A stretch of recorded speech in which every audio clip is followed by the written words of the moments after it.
ಶ್ರೀ ಗುರುಕುಲ international ಸ್ಕೂಲ್ಗೆ ಶೇಕಡ 100ರಷ್ಟು ಫಲಿತಾಂಶದ ಸಾಧನೆ.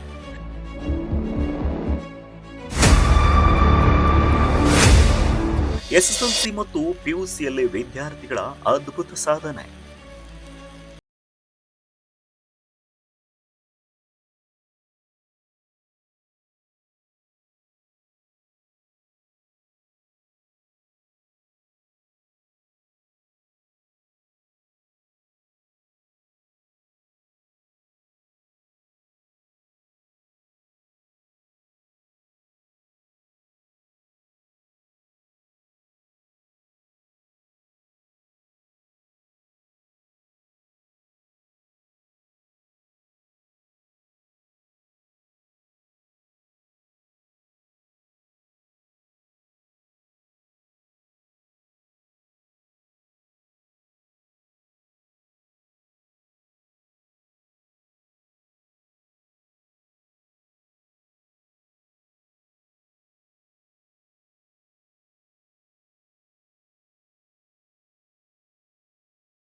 ಆರನೇ ಸಾಲಿನ ಎಸ್ಎಸ್ಎಲ್ಸಿ ಐಸಿಎಸ್ಸಿಯಲ್ಲಿ ಯೋಗೇಶ್ ಬಾಬು 93 ಫಲಿತಾಂಶವನ್ನು ಪಡೆದುಕೊಂಡು ಶಾಲೆಗೆ ಪ್ರಥಮ ಸ್ಥಾನ ಗಳಿಸಿದ್ರೆ, ಲತಾ ಶ್ರೀ ದ್ವಿತೀಯ ಸ್ಥಾನ ಪಡೆದು ಹಾಗೆ ಯಶವಂತ್ ಎನ್ ತೃತೀಯ ಸ್ಥಾನವನ್ನು ಪಡೆದುಕೊಂಡು ಶಾಲೆಯ ಹೆಮ್ಮೆಯನ್ನು ಹೆಚ್ಚಿಸಿದ್ದಾರೆ. ಎಲ್ಲರಿಗೂ ನಮಸ್ಕಾರ. ನನ್ನ ಹೆಸರು ಯೋಗೇಶ್ ಬಾಬು. ನಾನು 10ನೇ ತರಗತಿಯ ಪರೀಕ್ಷೆಯಲ್ಲಿ 93% ಅನ್ನು ಗಳಿಸಿದ್ದೇನೆ. ನನಗೆ ಇದು ತುಂಬಾ ಸಂತೋಷವನ್ನು ಉಂಟು ಮಾಡುತ್ತಿದೆ. ನನ್ನ ಹೆಸರು ಲತಾ ಶಿಂ. ನಮ್ಮ ತಂದೆಯ ಹೆಸರು ಮುರಳೀಧರ ಎನ್. ನಮ್ಮ ತಾಯಿ ಹೆಸರು ಅರುಣಾ ಯಾದವ್ ಬಿ. ಇವರಿಬ್ಬರು ಫಾರ್ಮರ್ಸ್. ಇಲ್ಲಿ ಈ ಸಂದರ್ಭದಲ್ಲಿ ನಾನು ಎಲ್ಲರಿಗೂ ಧನ್ಯವಾದ ಹೇಳಲು ಇಚ್ಛಿಸುತ್ತಿದ್ದೇನೆ. ಏಕೆಂದರೆ ನಾನು 87% ಒಂದಿಗೆ ಸೆಕೆಂಡ್ ಪ್ಲೇಸ್ಮೆಂಟ್ ಪಡೆದಿದ್ದು ನನಗೆ ತುಂಬ ಖುಷಿ ಆಗುವ ವಿಚಾರಣೆ. ಇದಕ್ಕೆಲ್ಲ ಮುಖ್ಯ ಕಾರಣರು ನಮ್ಮ ಟೀಚರ್ಸ್ ಆ್ಯಂಡ್ ನಮ್ಮ ಪೇರೆಂಟ್ಸ್ ಸಪೋರ್ಟಿಂದಾನೆ. ಇಲ್ಲಿ ಈ ಶಾಲೆಯಲ್ಲಿ ಟೀಚರ್ಸ್ ಎಲ್ಲ ತುಂಬ ಫ್ರೆಂಡ್ಲಿ ಆಗಿರ್ತಾರೆ. ನಮ್ಗೆ ಎಂಥ ಡೌಟ್ಸೇ ಇದ್ದರೂ ಆರಾಮಾಗಿ ಏನು ಫಿಯರ್ ಇಲ್ದಂಗೆ ಚೆನ್ನಾಗಿ ಕೇಳ್ಬೋದು. ಅವರು ತುಂಬ ಈಸಿಯಾಗಿ ಸಾಲ್ವ್ ಮಾಡ್ತಾರೆ. ಹಲೋ, ನಮಸ್ಕಾರ ಎಲ್ಲರಿಗೂ. ನಾನು ಗಗನ ಆರ್. ನನಗೆ 10ನೇ ತರಗತಿಯಲ್ಲೇ 74% ಬಂದಿದೆ. Grateful to my all teachers and my parents. They didn't pressure me at all, and they are supporting me in my higher level also. At my low also they are supporting me. I need to be thankful to all my friends. They have supported me with encouragement, and I'm so grateful to be in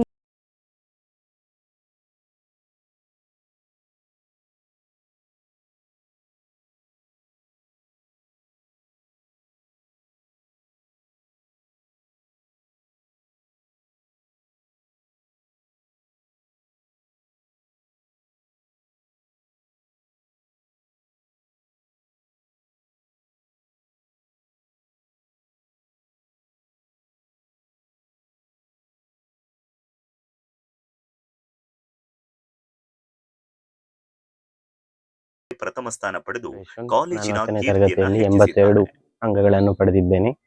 ನನ್ನ ತಂದೆ ಹೆಸರು ನರಸಿಂಹಮೂರ್ತಿ, ನಮ್ಮ ತಾಯಿ ಹೆಸರು ವೇದಾವತಿ. ನಾನು ಶ್ರೀ ಗುರುಕುಲ ಶಾಲೆಯಲ್ಲಿ ವಿದ್ಯಾಭ್ಯಾಸವನ್ನು ಮಾಡಿದ್ದೇನೆ. ಇಲ್ಲಿ ಎಲ್ಲ ಟೀಚಿಂಗ್ ಸ್ಟಾಫ್ ಮತ್ತು ಎಲ್ಲರೂ ನನ್ನನ್ನು ಸಹಾಯ ಮಾಡಿ ಇಷ್ಟು ಅಂಕಗಳನ್ನು ಗಳಿಸಿದ್ದಾರೆ. ಎಲ್ಲರಿಗೂ ನನ್ನ ಕೃತಜ್ಞತೆಗಳು ಹೇಳಿ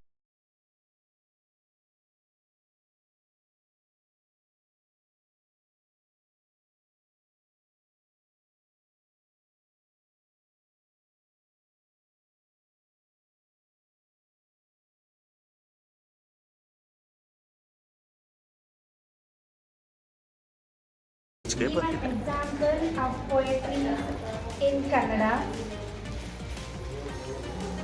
ನಿಮಗೆ ಕನ್ನಡ ಕವಿತೆಯ ಒಂದು ಉದಾಹರಣೆ ಕೊಡುತ್ತೇನೆ. ಹೆಜ್ಜೆ ಹಾಗೂ ಪ್ರತಿಯ ಹಾದಿಯಲ್ಲಿ ನಮ್ಮ ಕನಸುಗಳು ರೂಪುಗೊಳ್ಳುತ್ತಿವೆ. ಪ್ರಕೃತಿಯ ಜೊತೆ ಪಡೆಯಲು ಶಾಂತಿ. ಕವಿತೆಯಲ್ಲೂ ನಮ್ಮ ಹೃದಯವು ಅಡಗಿದೆ. ಇದು ಕನ್ನಡದ ಸೌಂದರ್ಯವನ್ನು ತಿಳಿಸುವ ಸಾಲುಗಳು.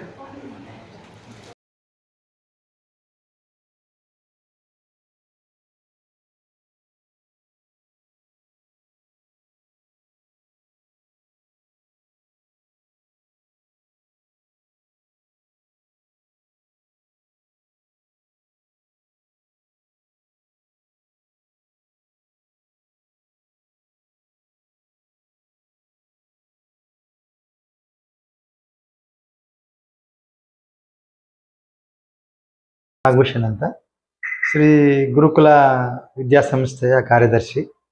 ನಮ್ಮಲ್ಲಿ LKGಯಿಂದ PUCವರೆಗೂ ತರಗತಿಯಲ್ಲಿ ನಡೀತಾ ಇದೆ. ಮತ್ತು ನಾವು 2018-19ರಲ್ಲಿ ಪ್ರಾರಂಭ ಮಾಡಿದ್ವಿ. ಈಗ ಈ ವರ್ಷ ತಾಲೂಕಿನಲ್ಲಿ ಅತ್ಯುತ್ತಮವಾದ ಫಲಿತಾಂಶವನ್ನು PUನಲ್ಲೂ ಪಡೆದಿದ್ದೀವಿ ಮತ್ತು ICSEಯಲ್ಲೂ ಒಳ್ಳೆಯ ಫಲಿತಾಂಶವನ್ನು ಪಡೆದಿದ್ದೀವಿ. ಈಗ 70 ಮಕ್ಕಳು ಸೆಕೆಂಡ್ PUCನಲ್ಲಿ ಎಕ್ಸಾಮನ್ನು ಅಟೆಂಡ್ ಮಾಡಿದ್ರು ವಿಜ್ಞಾನ ವಿಭಾಗದಲ್ಲಿ. ಮತ್ತು ಕಾಮರ್ಸಲ್ಲೂ 40 ಜನ ಇದ್ದರು. ಮತ್ತು ಈಗ ICSEನಲ್ಲಿ 45 ಜನ ಮಕ್ಕಳಿದ್ರು. ಎಲ್ಲನೂ ಪೂರ್ಣ ಪಾಸ್ ಆಗಿದ್ದಾರೆ. 100% ICSEನಲ್ಲಿ ತಗೊಂಡಿದ್ದೀವಿ. ಮತ್ತು ನಾನು ಈಗ PUCನಲ್ಲೂ 93% ಫಲಿತಾಂಶ ಬಂದಿದೆ.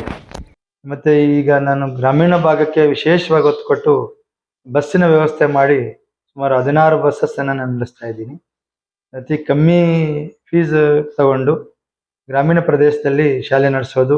ICSE ಮತ್ತು ಈಗ PU ಕಾಲೇಜನ್ನು ನಾನು ಚೈತನ್ಯ ಬಳ್ಳಾರಿ ಅವರ ಸಹಯೋಗದಲ್ಲಿ ಒಳ್ಳೆ ನೀಟು CET ಕೋಚಿಂಗ್ ಎಲ್ಲ ಕೊಟ್ಟು ನಡೆಸ್ತಾ ಇದ್ದೀವಿ. ಯಾವುದೇ ಹೆಚ್ಚುವರಿ ಶುಲ್ಕ ಇಲ್ಲದೆ ಟ್ಯೂಷನ್ನು ಯಾವುದೇ ಹೆಚ್ಚಿಗೆ ಹೊರೆ ಆಗದಂಗೆ ಮಕ್ಕಳಿಗೆ ನಡೆಸ್ಕೊಡ್ತಾ ಇದ್ದೀವಿ. ಜೊತೆಗೆ ಡೇ 1ಇಂದನೂ ನಾವು PUನಲ್ಲಿ ಕ್ಲಾಸಸ್ಸನ್ನು ನಡೆಸಿ CET ನೀಟ್ ಕೋಚಿಂಗನ್ನು ಕೊಡ್ತಾ ಇದ್ದೀವಿ. ಈಗಾಗಲೇ ಉತ್ತಮ ಫಲಿತಾಂಶ ಪಡೆದು ತಾಲೂಕಿನಲ್ಲೇ ಪ್ರಥಮ ಮತ್ತು ದ್ವಿತೀಯ ನಮ್ಮಲ್ಲೇ ಬಂದಿದ್ದಾರೆ. 2 JEEನಲ್ಲೂ ಕ್ವಾಲಿಫೈ ಆಗಿದ್ದಾರೆ. ಈಗ ನೀಟಲ್ಲೂ ಉತ್ತಮ ಫಲಿತಾಂಶವನ್ನು ನಿರೀಕ್ಷೆಯಲ್ಲಿದ್ದೀವಿ. ಈಗ CETನಲ್ಲೂ ಸಹ ತುಂಬ ಒಳ್ಳೆಯ ಫಲಿತಾಂಶ ಬರುವ ನಿರೀಕ್ಷೆಯಲ್ಲಿದ್ದೀವಿ.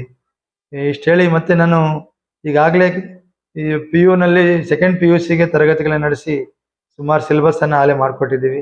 ಈಗ 10ನೇ ತರಗತಿಗೂ ಸಹ ಈ ಕ್ಲಾಸಸ್ಸನ್ನು ಪ್ರಾರಂಭ ಮಾಡಿ ಸಿಲೆಬಸ್ಸನ್ನು ಬೇಗ ಪ್ರಾರಂಭ ಮಾಡಬೇಕು ಅಂತ ನಮ್ಮ ಆಸೆಯನ್ನು ಇಟ್ಕೊಂಡಿದ್ದೀವಿ. ಇದನ್ನು ಬಳಸ್ಕೋಬೇಕು.